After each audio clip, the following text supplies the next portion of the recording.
999 జన్మలు మనందరం కూడా ఇద్దాం. అన్ని జన్మలు, అన్ని తల్లి గర్భాలు మనం మారాం. చీమగాను, దోమగాను, మరి పాముగాను, తొండగాను, కప్పగాను, ఏనుగుగాను, గుర్రం, ఎన్ని జీవరాశులు ఉన్నాయో ఆ అన్ని లక్షల జీవరాశులు జన్మలు ఎత్తిన తర్వాత చివరిదైనటువంటి ఈ మానవ జన్మ మనందరం కూడా మనకి సంప్రాప్తించింది. ఇది మనందరం కూడా అవేర్నెస్ లో ఎరుకతో ఉండాలి. బాధలు వచ్చినా, సమస్యలు వచ్చినా, దుఃఖం వచ్చినా, ఏదొచ్చినా సరే ఇది ఎరుకతో ఉండాలి. నేను భగవంతుని సమీపంలో నేనున్నాను, నా ప్రయత్నం నేను చేస్తున్నానా లేదనేటువంటిది ఎప్పుడు కూడా మనం అవేర్నెస్ తో ఉండాలన్నమాట. అయితే ఇంత ఉన్నతమైనటువంటి మానవ జన్మని ఎత్తిన తరువాత ఏమవుతాడంటే మనిషి తాను భగవంతుడు ఈక్వల్ గా ఉండేటువంటి లక్షణం కలిగి ఉన్నప్పటికీ కూడా మిగతా జంతుజాలాగే జీవితం గడుపుతున్నాడు అన్నమాట. అంటే మిగతా జంతువులు ఏం చేస్తాయి? ఆహారం సంపాదిస్తాయి, తింటాయి, పిల్లల్ని కంటాయి, రెస్ట్ తీసుకుంటాయి, పడుకుంటాయి. ఇవన్నీ ఖానా పేనా సోనా మరణ అన్నారన్నమాట. ఖానా పేనా సోనా మరణ అన్నారన్నమాట. అవన్నీ మిగతా జంతుజాతులన్నీ చేస్తున్నాయి. అదే పని మనము చేస్తే వాటికి మనకి తేడా ఏంటని అంటున్నారన్నమాట స్వామి.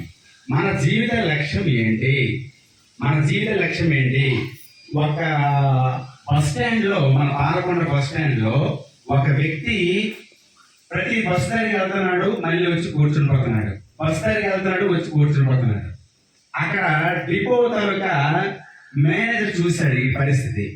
చూసి ఇదేంటి బస్ స్టాండ్కి వెళ్తున్నాడు, వచ్చి కూర్చుంటున్నాడు ఏంటనేసి అతనికి అడిగాడు అన్నమాట. బాబు నువ్వు ఎక్కడికి వెళ్ళాలి అనేసి అడిగాడు అన్నమాట. ఎక్కడికి వెళ్ళాలంటే నాకు తెలియదు అని సమాధానం చెప్పాడు అన్నమాట. ఏం చెప్పాడండి? నాకు తెలియదు అని అన్నాడు. తెలియదు అనగానే ఇతనికి మైండ్ బ్లాక్ అయిపోయింది. కొంతసేపు అయిపోయిన తర్వాత మళ్ళీ తేరుకొని మీరు ఏం పని మీద వచ్చారు, మీరు ఏం పని మీద వచ్చారని అడిగాడు అన్నమాట. అడగగానే నాకు తెలియదు అని అన్నాడు అన్నమాట.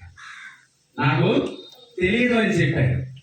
తర్వాత కొంతసేపు పోయిన తర్వాత మళ్ళీ అడిగాడు, మీరు ఎక్కడికి వెళ్ళాలి మొదటి అన్నాడు. ఎక్కడికి వెళ్ళాలన్నాడు. ఏం పని మీద వచ్చారని అన్నాడు. నెక్స్ట్ మూడో ఏంటి అడిగాడంటే ఎక్కడి నుండి వచ్చావు అని అడిగాడు అన్నమాట. ఎక్కడి నుండి వచ్చావు అడిగాడు. ఈ క్వశ్చన్ మనం గుర్తుపెట్టుకోవాలి. మన మైండ్లోనే మనకి ఎప్పుడు మరణం జరగాలి. మొదటిది ఏంటంటే ఎక్కడికి వెళ్ళాలి, రెండవది ఏం పని మీద వచ్చావు, మూడవది ఎక్కడి నుండి వచ్చావు. దీనికి కూడా ఆ అసలు ఏమన్నాడంటే నాకు తెలియదు, నాకు తెలియదని చెప్పాడు. సో ఆ వ్యక్తిని ఏమంటాము? ఆ వ్యక్తిని ఏటై ఉంటాడు అతను? ఆన్సర్ ఇవ్వాలి. అంటున్నారు కదా యూత్ పిల్లలు పిచ్చోడు అనుకుంటాం కదా, పిచ్చోడు అనుకుంటాం. ఇప్పుడు మనకి అదే క్వశ్చన్ మనకి స్వామి అడుగుతున్నారు, శాస్త్రాలు అడుగుతున్నాయి, భగవద్గీత అడుగుతుంది, రామాయణం అడుగుతుంది. ఏంటని అడుగుతుంది? మొదటి క్వశ్చన్ ఏంటది? ఎక్కడికి వెళ్ళాలి, ఎక్కడికి వెళ్ళాలి. మనకు తెలుసా ఎక్కడికి వెళ్ళాలో? ఈరోజు మనం పాలకొండలో బయలుదేరి ఈరోజు మన శ్రీముఖలింగము, తర్వాత కోరమ గ్రామము చూసేసి మళ్ళీ ఏం చేస్తాము? మన స్వస్థానమైనటువంటి మన ఎదురులోకి వెళ్ళిపోయి మనం చూస్తామా లేదా? అవునా? కానీ అదే మన స్వస్థానము, ఒక్కసారి చూడండి. అది మన స్వస్థానమా? అది కాదు. ఎక్కడికి వెళ్ళాలనేటువంటిది మనకి తెలియదు, ఎక్కడికి వెళ్ళాలో తెలియదు. నెక్స్ట్ రెండో క్వశ్చన్ ఏంటి? ఏం పని మీద వచ్చాం? మన క్వశ్చన్ అడిగారు మనకి ఎవరైనా, ఏం పని మీద వచ్చావు రమేష్ అని అడిగారు నాకు. నేనేం చెప్పాలి? నేను ఉద్యోగం చేయడానికి వచ్చానండి, వెంకటేశ్వర నాకు పిలుస్తారు, స్పీచ్ చెప్పడానికి వచ్చానండి అని అంటామా? ఇవన్నీ ఎట్లయితే మన ఎవరెవరి మీద ఏ డ్యూటీలు ఉన్నాయో, ఏ డ్యూటీ అయితే మనం చేస్తున్నామో అది చెప్తామా? మనం చెప్పము. ఏం పని మీద వచ్చామో మనకి తెలియదు.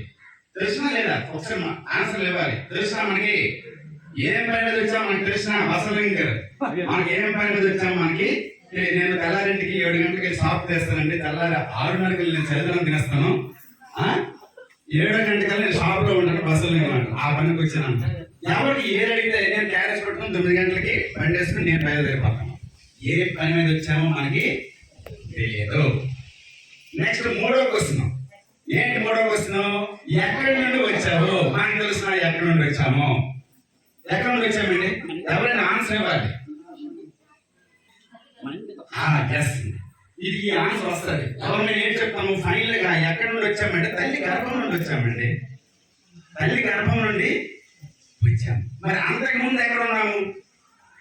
మీ పేరండి శ్రీలక్ష్మి గారు. చాలా చక్కగా తల్లి గర్భంలోకి వచ్చిన తర్వాత మనం బయటికి ఈ జీవ ప్రపంచంలోకి వచ్చాం. మరి అంతకు ముందు ఎక్కడ ఉన్నాం? ఆన్సర్ లేదండి. అంతకు ముందు ఏం తెలిసింది? మనం ఎన్నో జన్మలు ఎత్తాం. ఏదో జన్మలోన ఏ తల్లి గర్భంలో మానవుడి శరీరంలోకి వచ్చిన తర్వాత మన తల్లిదండ్రులు వచ్చి ఈ జన్మలో ఇక్కడికి వచ్చాం.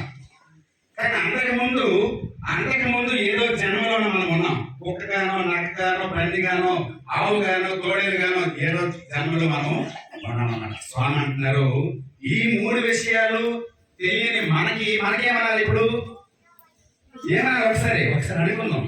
పిచ్చోళ్ళు అంటారు కదా, పిచ్చోళ్ళు అన్నారు కదా. మరి మనం పిచ్చోళ్ళుగా మనకి అంటే ఊరుకుంటామా? ఊరుకుంటామా? అరే పిచ్చోడు రమేష్ నువ్వు పిచ్చోడు రా అని అంటే ఊరుకుంటామా?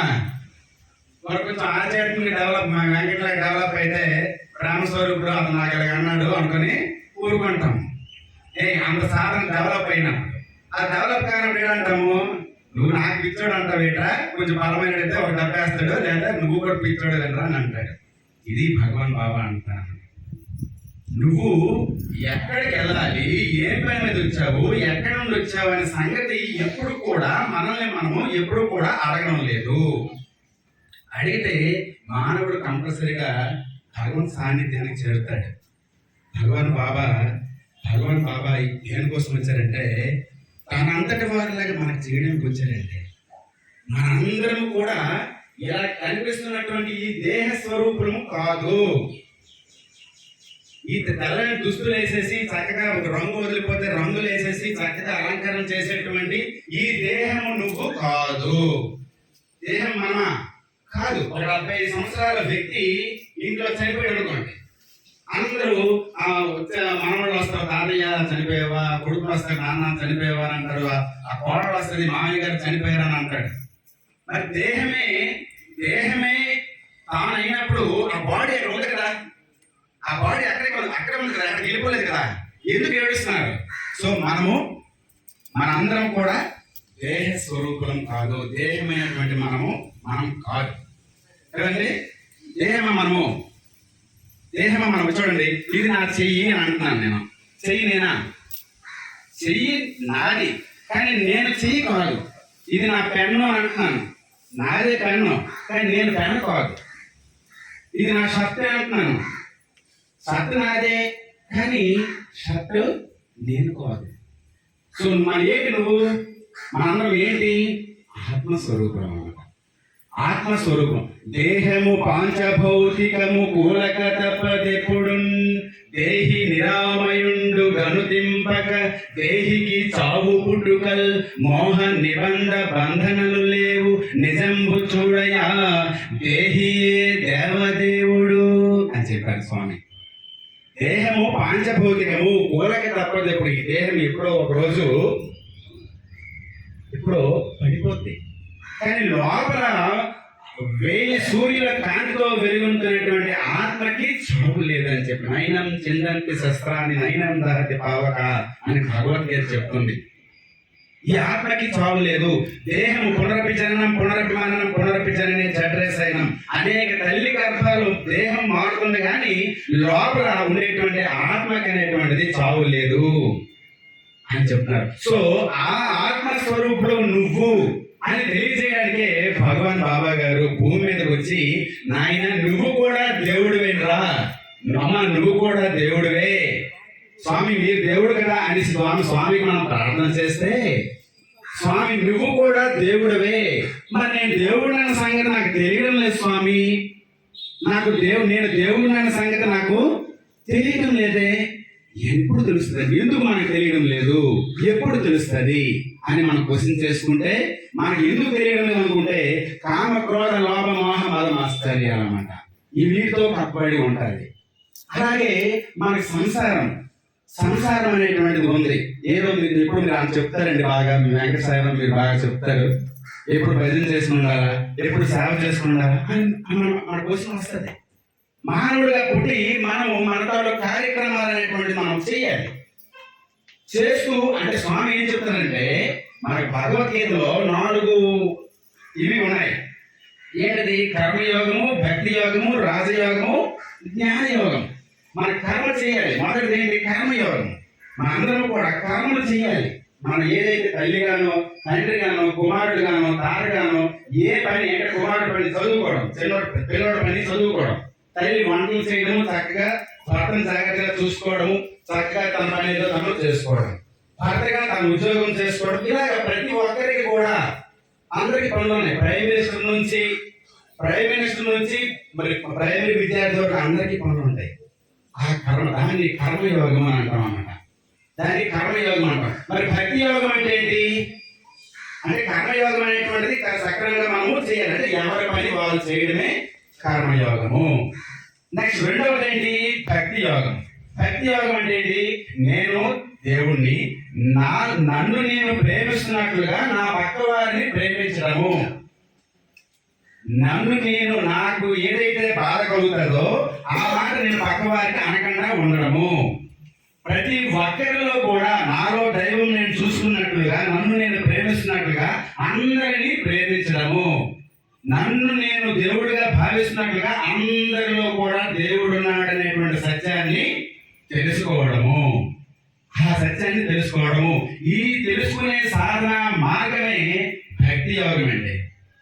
భక్తి యోగం. నేను రోజు నగర సంకీర్తనకు వస్తున్నాను, రోజు భజనకి వస్తున్నాను, నేనేమి నా శరీరంలో మార్పు రాలేదంటే వేస్ట్ అయిపోద్ది. దోసకాయ తీర్థయాత్ర అన్నారు. ఏంటి దోసకాయ తీర్థయాత్ర?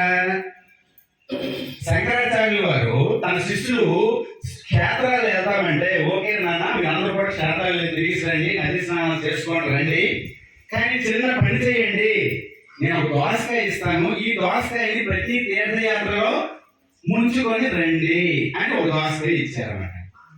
ఆ దోసకాయని గంగా, యమున, గోదావరి, సరస్వతి, నర్మదా, సింధు, కావేరి అన్నింటిలో కూడా దోసకాయని ముంచేసి గురువుగారు చెప్పినట్లుగానే చేసి ఇంటికి తెచ్చారు. మరి తెచ్చినటువంటి ఆ దోసకాయని మరి ఏం చేయాలి? మీరు అందరూ ప్రసాదంగా తీసుకోండి అన్న అని ఆ గురువు బోధిస్తే అందరూ కట్ చేశారు. అందరికి కూడా ముక్క ఇచ్చారన్నమాట. ఇస్తే ఆ దోసకాయ నోట్లో వేస్తే చేదుగా ఉంది. అంటే ఇన్ని తీర్థయాత్రలు తిరిగినటువంటి దోసకాయకి గుణంలో ఏమైనా మార్పు వచ్చిందా? ఏం రాలే. మన గుణాల్లో మార్పు రాకపోతే నేను కనిపించను రా బాబు అని దేవుడు చెప్తాను అన్నమాట. ఆ దేవుడు రాముడు అవ్వచ్చు, కృష్ణుడు అవ్వచ్చు, క్రీస్తు అవ్వచ్చు, ఈశ్వరుడు అవ్వచ్చు, అల్లా అవ్వచ్చు, దుర్గమ్మ అవ్వచ్చు, గాయత్రి మాత అవ్వచ్చు, సంతోష్ మాత అవ్వచ్చు. నువ్వు ఏ రూపం అనుకుంటున్నావో, ఏ నామం అనుకుంటున్నావో, నీలో పరివర్తన, నీలో ట్రాన్స్ఫర్మేషన్ రాకపోతే అక్కడ కనిపించదని చెప్పారన్నమాట. సో రెండవది ఏంటది? భక్తి ద్వారా మనలో ఉండేటువంటి దుర్గుణాలు, దుశ్చింతలు, దురాలోచనలు అనేటువంటి వాటి బయటికి తీయాలి. ఒకటి మొదటి ఏంటంటే కర్మయోగం, రెండవది భక్తి యోగం. మాట్లాడరు భక్తి యోగం. మూడోది ఏంటంటే రాజయోగం అండి. భగవద్గీతలో ఈ 4 చెప్పారు. రాజయోగం ఏంటి? రాజయోగము రాజయోగం అంటారు. ఏంటంటే రాజయోగం అంటే యమ నియమాల్ని పాటించడం. యమ నియమ, ప్రాణాయామ, ప్రత్యాహార, ధార, ధ్యాన, సమాధి అని చెప్పేసి అష్టాంగ యోగం ఉంది. ఆ అష్టాంగ యోగం ద్వారా సమాధి స్థితిని పొందడమే మార్గమే రాజయోగం అన్నమాట. మనం చేయగలమా? అది కూర్చొని చక్కగా ప్రాణాయామం చేయగలమా? ధ్యానం చేయగలం. మనందరం కూడా ధ్యానము చేయగలం. సో ఆ ధ్యానం ద్వారా మనలో ఉండేటువంటి భగవంతుడు కనిపించడానికి మార్గము, మార్గం ఉంది అని చెప్పారన్నమాట. నాలుగోది ఏంటంటే జ్ఞానయోగం. అన్నమాట. అంటే మొదటి కర్మయోగము, రెండవది భక్తి యోగము, మూడవది రాజయోగము, నాలుగవది జ్ఞానయోగం. ఏంటి జ్ఞానం? ఈవేళ శ్రీమంతలింగం వెంకటసాయిరాం బయలుదేరమన్నారు. వెంకటసాయిరాం బయలుదేరించడంటే అక్కడ ఏదో సత్యాన్ని తెలపడానికి తీసుకుని వెళ్తున్నారు. అక్కడ ఏదో ఒక ఘనకార్యం చేయడానికి తీసుకెళ్తానని ఆలోచించిన వాళ్ళు మాత్రమే వచ్చారండి.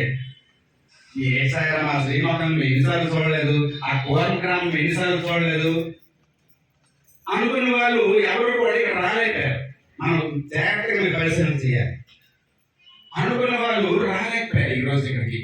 సో ఆ జ్ఞానయోగం అంటే ఏంటంటే ఏది సత్యము, ఏది అసత్యము, ఏది నిత్యము, ఏది అనిత్యము, ఏది శాశ్వతము, ఏది అశాశ్వతము అన్న జ్ఞానాన్ని కలిగి ఉండడమే జ్ఞానయోగం అండి.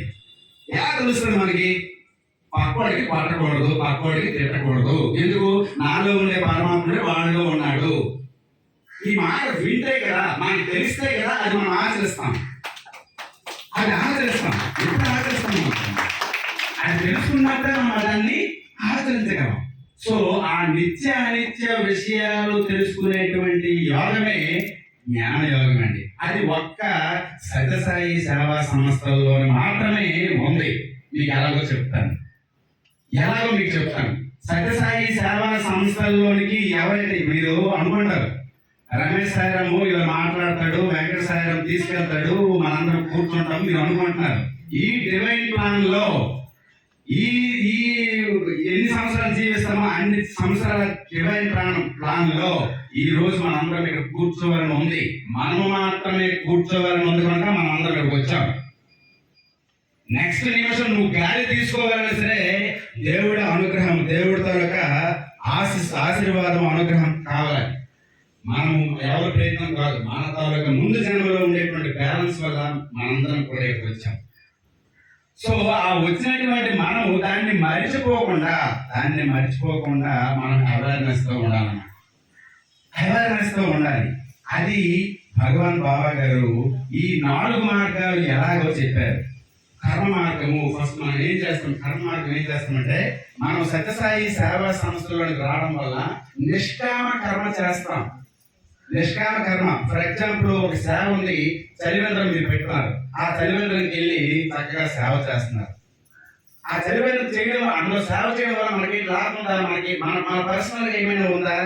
అది ఒక దేవుడికి నా ఎదురుగా వచ్చే దాహమైన వాడికి నేను నీరిస్తున్నాను అన్న భావంతో నువ్వు చేసేటప్పుడు అది నిష్కామ యోగము అని చెప్పాను. అది కర్మయోగము అని చెప్పారు. నెక్స్ట్ భక్తి యోగం ఏంటి? ప్రతిరోజు కూడా నగర సంకీర్తన, నామ సంకీర్తనలో ఉండి చక్కగా భక్తి యోగంలో ఉన్నామా లేమండి? ఉన్నాం కదా. సో భక్తి యోగం అయింది. మరి రాజయోగం ఏంటి? మనం ప్రతిరోజు కూడా ప్రతినిత్యము జపము, ధ్యానం అని చెప్పారు. ధ్యానం చేస్తున్నారమ్మా? ఒకసారి చేసిన వాళ్ళు మాత్రమే చేయలేదండి. చూసారా? మొదటి పాయింట్ జపము, ధ్యానము స్వామి చెప్పారు. నవసూత్ర ప్రవర్తన నియమావళిలో మనందరం చేయాలమ్మా. ఈ రోజు ఇక్కడ మీరు నిర్ణయం తీసుకోండి. ఏంటంటే ధ్యానం అంటే మనకి ఏం లేదు, ఏ పని లేకుండా ఉండవు. ఫర్ ఎగ్జాంపుల్ మన ఎదురుగా టీవీ ఉంది. టీవీ ఏం చేస్తాం? టీవీ ద్వారా మనం చూస్తాం. ఏం పని చేస్తాం? టీవీ చూసే పని చేస్తున్నాం. అలాగా టీవీ మీద ధ్యానం పెట్టాం. బండి వదులుతున్నాము, చక్కగా ఆ బండి మీద డ్రైవింగ్ మీద ధ్యానం పెట్టాం. అదే ధ్యానము మనం లోపలికి ఏది వెళ్తుంది, బయటికి ఏది వస్తుంది. ధ్యానం అంటే ఇంకేం లేదు, లోపలికి వెళ్తున్న గాలిని అబ్జర్వ్ చేయడమే, పరిశీలించడమే ధ్యానం అన్న. చక్కగా నడుము నొప్పి ఉన్న వాళ్ళు చాలా ఏజ్ పర్సన్స్ ఎక్కువ మంది ఉన్నారు ఇక్కడ. మరి మా హనుమాన్ శక్తి మన సెల్ ఆన్లైన్లో 70 సంవత్సరాలు మరి అందరూ కూడా ఏజ్ పర్సన్స్ ఉన్నారు. ధ్యానం చేయడం అంటే కష్టమే, కానీ అది చేయకుండా భగవత్ సాన్నిధ్యం దొరకదు. చూడండి, కర్మ మార్గము, భక్తి మార్గము, మూడోది రాజమార్గం. ఆ రాజమార్గంకి వెళ్ళకుండా ఎవరు కూడా భగవంతుని తెలుసుకోలేదు. ధ్యానం మనం కంపల్సరీ మన ఏజ్ ఎంతైతే ఉంటుందో అన్ని నిమిషాల పాటు మనందరం కూడా కూర్చొని జస్ట్ లోపలికి వెళ్తుంది, బయటకు వస్తుంది. గాలిని కళ్ళు మూసేసి బయట ప్రపంచాన్ని మనం చూడకుండా ఆ లోపలికి వెళ్ళేది, బయటకు వచ్చేది అబ్జర్వెన్స్ పెట్టడం అన్నమాట. అప్పుడు ఏంటవుతుందంటే మనకి ఏంటది దీంట్లో చెప్తారన్నమాట. సహస్ర శీర్ష పురుష సహస్రాక్ష సహస్రపార్ స భూమి విశ్వతో వృత్వ అత్యధిష్ట దశాంగులం అని ఉంది. మన వేదం చెప్తుంది. పురుషోత్తంలో చెప్తుంది. అంటే సహస్ర శీర్షాలు 1000 తలలు, సహస్రాక్షాలు 1000 చేతులు, సహస్రపాదాలు 1000 పాదాలు, ఇలాగ ఉండేటువంటి భగవంతుడికి అన్ని లేవు. మన అందరిలో కూడా ఆ భగవంతుడు నిరాకార నిర్గుణ పరబ్రహ్మ స్వరూపుడైనటువంటి ఆ నిరాకార తత్వం అనేటువంటి మన అందరిలో ఉంది. ఉండి మనల్ని కంటి ద్వారా చూపిస్తుంది, చేతుల ద్వారా చెయ్యి కనిపెట్టేట్టుగా చేస్తుంది, చెవి ద్వారా వినిపిస్తుంది, కాళ్ళ ద్వారా నడిపిస్తుంది, మాటల ద్వారా మాట్లాడుతుంది. ఆ నిరాకార నిర్గుణ పరబ్రహ్మ స్వరూపమైనటువంటి ఆత్మ చైతన్యము, జ్యోతి స్వరూపము అది కానీ బయటికి పోతే ఇది మరి ఇంకా పనికి రాకుండా పోతుంది. సో ఏంటన్నాడు, అత్యధిష్ట రసాంగము ధ్యాన సమయం. ఇన్ని చేతులు, ఇన్ని పాదాలు, ఇన్ని కళ్ళు కలిగి ఉండేటువంటి ఈ శేష తలలు కలిగి ఉండేటువంటి భగవంతుడు నువ్వు ధ్యానం చేసే సమయంలో నీ హృదయాకాశంలో 10 అంగుళాల రూపంలో నీ హృదయంలో ఉన్నాము అని ఆ వేదం చెప్తుందండి. మనం ధ్యానం ఎందుకు చేయడం లేదు? ధ్యానం చేయాలి. 40 సంవత్సరాలు నాకు 40 సంవత్సరాలు అంటే 40 నిమిషాలు కూర్చోవాలి. సరేనా, మీరు 40 నిమిషాలు కూర్చోవాలా? అమ్మో కష్టం అంటే 10 నిమిషాలతో స్టార్ట్ చేయండి. 5 నిమిషాలు చేస్తాను. మా సొంత భక్తులందరూ 5 నిమిషాలు మస్ట్ 5 నిమిషాలు. ఆ 10 మనము మనతో మాట్లాడడానికి, మనతో మనం ఉండడం. స్వామి వివేకానంద ఆ మాటని చెప్పారు, నాయన నీతో నువ్వు మాట్లాడు అని చెప్పారు. నీతో నువ్వు మాట్లాడుకో. నువ్వే కానీ నీతో నువ్వు మాట్లాడకపోతే ఒక గొప్ప వ్యక్తిని కలిసే ఛాన్స్ నీకు పోతుంది బాబు అని అన్నారన్నమాట స్వామి వివేకానంద. అదే మనతో మనం ఉన్నాం. ఫస్ట్ మనమండి, నేనున్నాను, నేను ముందు, తరువాత మా ఆవిడ కానీ, మా అమ్మ కానీ, మా పిల్లలు కానీ. చూడండి, ముందు ఎవరికి వారు ఏమన్నా. సో ఫస్ట్ మనం అందరం కూడా ఏం చేయాలంటే ఆ ధ్యానం అనేటువంటిది చేయాలన్నమాట.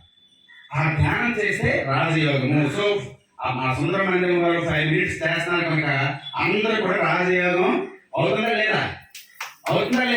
అవుతుంది. సో 3 అయితే అంటే కర్మ మార్గంలో చలివంతరం పెట్టారు, మరి భక్తి మార్గంలో రోజు భజనలకి నగర సంకీర్తనకి వెళ్తున్నారు, మరి రాజయోగంలో రోజు ధ్యానం చేస్తున్నారు. ఇప్పుడు లాస్ట్ చివరికి ఏంటి? జ్ఞాన యోగం అన్నమాట. ఈ జ్ఞానం ఇది చాలా ఇంపార్టెంట్, చాలా అవసరమైంది. మనకి పరిస్థితులను బట్టి మన చేత భగవంతుడు అప్పుడప్పుడు ఏంటి వెంకటేశ్వర వెలగన్నారు అని అనిపిస్తుంది. మనకి రమేష్ ఎలా చెప్పేది అని అనిపిస్తుంది, అక్కడికి తిట్టాలనిపిస్తుంది, కొట్టాలనిపిస్తుంది, అదేదో మాట అనాలనిపిస్తుంది. అక్కడ ఈ విచక్షణ అనేటువంటిది పంపించాలి. మిగతా జీవరాశులకి మనకి తేడా ఏదంటే ఒక్క విచక్షణ అండి. అంటే ఆ కుక్క వెంట మన వెంట ఫాలో అయిపోతుంది. అంటే ఆ భాష నాకు అర్థమైపోయింది, అర్థం చేసుకుంటుంది కదా, కానీ ఏంటి చేయాలి ఏంటి చేయకూడదు అనేటువంటిది ఒక మానవుడు తప్ప రిమైనింగ్ ఏ జంతువులకి అది లేదు. ఇక్కడికి వచ్చి ఆవులకు కానీ లేకపోతే గేదెలకు కానీ గేదెలు ఇక్కడ తెచ్చి మనం కూర్చోబెట్టి సత్సంగం చెప్తాను విను అని మనం కూర్చోబెట్టగలమా? అది వినగలవా? మనం మాత్రమే ఒక మెసేజ్ సుందరమందిరం ఇవ్వగానే ఎంతమంది 80 మంది సభ్యులు ఇక్కడ ఈ శ్రీ మోహన్ దగ్గరికి మనం అందరం కూడా చేరాం. సో వాటికి ఆ యోగం అనేటువంటిది లేదు. సో జ్ఞాన యోగం ఏంటంటే సత్యమైంది, నిత్యమైనది, శాశ్వతమైనది అనేటువంటి నిత్య అనిత్యాల మీద మన మైండ్ ఆడించి దాన్ని ఇది చేయడం అన్నమాట. దానికి పొందుతున్నాం, అది జ్ఞానయోగం చెప్పాను.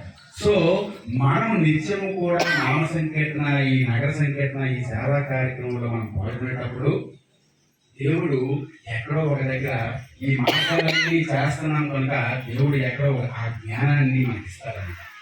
మన ప్రయత్నం అనేటువంటిది కొనసాగుతూ ఉండాలి.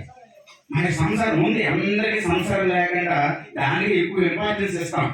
ఇవన్నీ ఏదో మౌతపెట్టి మాట్లాడుతున్నాం కానీ అది అవసరమైనప్పుడు దానికే ఇస్తాం.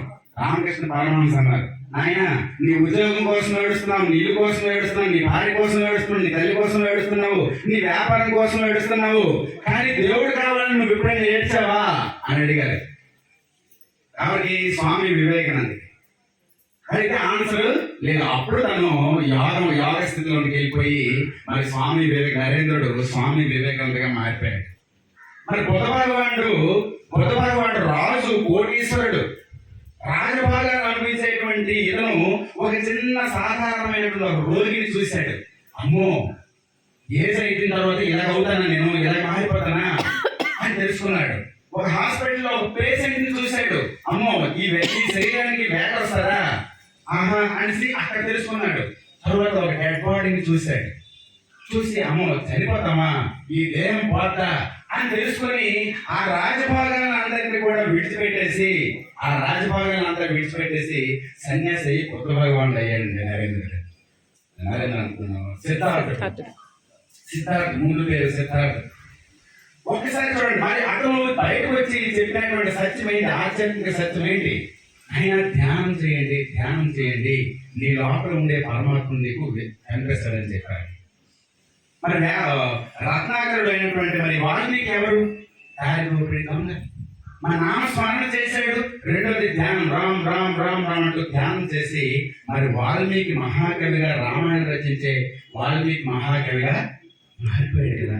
సో ఇదంతా ఈ సత్యాలు మనం తెలుసుకోవాలి. చేయండి అన్ని కార్యక్రమాలు, మన దైనందిన కార్యక్రమాలు అన్ని చేయాలి. కానీ దీని మీద మన మనసు అనేటువంటిది ఉండాలి. మా చిన్నప్పుడు ఏంటంటే 3 బిందెలు తెచ్చేవారు ఆడవాళ్ళు. 3 బిందెలు తెచ్చేవారు. ఆ 3 బిందెలు మోసుకొని మాట్లాడుతుండేవారు. మాట్లాడుతుండే అలా వెళ్తుండేవారు. ఆ 3 బిందెలు ఏంటి, మాట్లాడి అంటే వాళ్ళు మాట్లాడుతున్నప్పటికీ కూడా ఆ ధ్యానం, ఆ మనసు అనేటువంటిది ఎక్కడ ఉంది? బిందెల మీద ఉంది. అందుకే పడిపోవడం లేదు. అందరం కూడా సంసారంలో ఉన్నప్పటికీ కూడా మన లోపలికి సంసారం రాకుండా, మన లోపలికి పడవ నీటిలో ఉండాలి, కానీ పడవ లోపలికి నీరు రాకూడదు. మనం దీంట్లో ఉన్నప్పటికీ కూడా దానికి టచ్మి నాకులాగా ఉండాలన్నమాట. కంటి గుడ్డుకి కాటుగా అంటదు, తామ రాగుపై నీరు నిలవనట్లు. మనకి ఎలాగూడదా, ఈ సంసారం అనేటువంటి దీంట్లో దానికి అంటకుండా మనం ఉండాలన్నమాట. నువ్వు చెయ్యు, అన్ని పనులు చెయ్యవు. చూడండి, ఒక పని మనిషిలాగా బ్రతకాలని చెప్పారు స్వామి. ఇదేంటండి మీ సాయిరాం? పని మనిషిలాగా బతకమంటారేంటి? ఒక పని మనిషి ఉంటుంది. ఆ ఇంట్లో ఒక మంచి శ్రీమంతుడి ఇంట్లో పని చేస్తూ ఉంటుంది. అమ్మ అక్కడ చిన్న పిల్లడు అడుగుతుంది, ఎవరో మా పిల్లడు అండి. అక్కడ ఏదైనా ఆవిడ బాధ వస్తే తను కూడా బాధపడుతుంది, తనకు కష్టం వచ్చి నష్టం వచ్చి తను కూడా బాధపడుతుంటుంది. కానీ ఆవిడకి తెలుసు, వీళ్ళు నాది కాదు, వీళ్ళు నా వారు కాదు, ఈ పిల్లడు నాది కాదు అనేసి. నాది కాదంటూ ఎలాగ నాదని మనం పనిచేస్తుందో పని మనిషి, అలాగే మనం కూడా మన జీవితంలో అలాగే గడపాలి అంటున్నాము. ఈ సత్యం అర్థమైందండి. ఇది అది పని మనిషిలాగా గడపడం అంటే ఇది అంత శాశ్వతమైన నా సంసారము, నా డ్యూటీ ఏదైతే ఉందో, ఈ భర్త భార్య పిల్లలు ఇవన్నీ కూడా చెయ్యాలి. అవన్నీ చేయాలి. చేస్తూ మన లక్ష్యమైనటువంటి జీవిత లక్ష్యమైనటువంటి ఈ జన్మ రాహిత్యం, మనం ముందు చెప్పాం కదా, ఆ 3 కారణాలు ఎక్కడి నుండో వచ్చాం కదా, ఆ ఎక్కడికి వెళ్ళాలనేటువంటి సత్యం తెలుసుకోవడానికి మన నిరంతర అన్వేషణ చేయడం. అదే భగవాన్ బాబా గారు మనకి ఇచ్చినటువంటి దివ్య సందేశం. నీ జీవిత లక్ష్యం తెలుసుకో. ఆ జీవిత లక్ష్యం నెరవేర్చుకోవడానికి ప్రతి స్టెప్, ప్రతి అడుగు వేసుకో. వ్యాపారంలోనో, ఉద్యోగంలోనో, ఇల్లులోనో, అటువంటి అన్నింటిలో మునిగిపోయి అలా మునిగిపోకు. ఎంజాయ్ చెయ్యి. వాటన్ని దేవుడికి ఈసారి నా పిల్లడికి జరిగి బాధపడిపోవడము అంత దేవుడి ఇచ్చ ప్రకారం జరుగుతాయి. సో మరి అటువంటి జీవిత లక్ష్యమైనటువంటి మరి ఆ దాన్ని మనం తెలుసుకోవడానికి అందరము ప్రయత్నం చేయాలి. అటువంటి సబ్జెక్ట్ని, అటువంటి మంచి ఆలోచన మరి భగవాన్ బాబా మనందరికి ఇవ్వాలని కోరుకుంటూ, మరి ఎంతసేపు మీరు ఈ మాటలు నేనేమైనా రాంగ్ గా మాట్లాడుంటే అది నాలుగాను, మంచి మాట్లాడుంటే ఆ దేవుడు గాను మీరు భావించి మీ మైండ్లోనికి తీసుకొని నిరంతరం కూడా దాన్ని జపిస్తూ తప్పిస్తూ ఇది నా జీవిత